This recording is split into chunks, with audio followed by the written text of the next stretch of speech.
മുത്തുമണി sir ഇന്നത്തെ നോമ്പ് തുറ ഫാമിലിക്കും ഫ്രണ്ട്സിൻ്റെയും കൂടെ മാജിക് ലാൻഡ് ടർഫിലാണ് കേട്ടോ പുളിയക്കോടെ. അപ്പോൾ ഇന്ന് നോമ്പ് തുറ പുറത്തുനിന്ന് ആക്കാൻ കരുതി. അങ്ങനെ അവിടെ വന്നപ്പോൾ ഞങ്ങളെപ്പോലെ തന്നെ വേറെ ഫാമിലീസും അതേപോലെ തന്നെ ഫ്രണ്ട്സിൻ്റെ കൂടെയൊക്കെ വന്നിട്ടുള്ള ഒരുപാട് ഗ്യാങ് ഇവിടെ നോമ്പ് തുറക്ക് എത്തിയിട്ടുണ്ട്. ഇവിടുത്തെ ഒരു പ്രത്യേകത എന്ന് പറഞ്ഞാൽ ഇവിടുത്തെ ഒരു ആംബിയൻസ് അത് തന്നെയാണ് കേട്ടോ മെയിനായിട്ട് എടുത്ത് പറയേണ്ടത്. അങ്ങനെ ഞങ്ങൾക്ക് വേണ്ടിയിട്ടുള്ള നോമ്പ് തുറ ഇവിടെയാണ് സെറ്റ് ചെയ്തിട്ടുള്ളത്. അങ്ങനെ ഫസ്റ്റ് നമുക്ക് ജ്യൂസും ഫ്രൂട്ട്സും പിന്നെ കടികളൊക്കെ കഴിച്ചിട്ട് നമ്മൾ നോമ്പ് തുറക്കാം. അങ്ങനെ ഞങ്ങൾ നോമ്പ് തുറക്കി ഇരുന്നിട്ടുണ്ട്.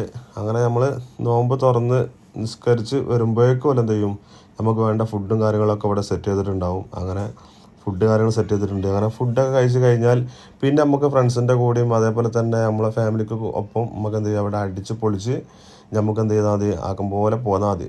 അപ്പോൾ ഇവിടുത്തെ ഒരു നമുക്ക് എന്താ വെച്ചാൽ കുട്ടികൾക്കൊക്കെ എൻജോയ് ചെയ്യാൻ പറ്റും എന്നുള്ളതാണ് ഇവിടുത്തെ പ്രത്യേകത. അങ്ങനെ നമ്മളെന്താ ഫ്രണ്ട്സൊക്കെ കൂടിയിട്ട് ഇവിടെ കുറച്ച് നേരം പന്തൊക്കെ തട്ടി കളിച്ച് അങ്ങനെ അടിച്ച് പൊളിച്ചു നോമ്പ് തുറന്നു പോന്നു.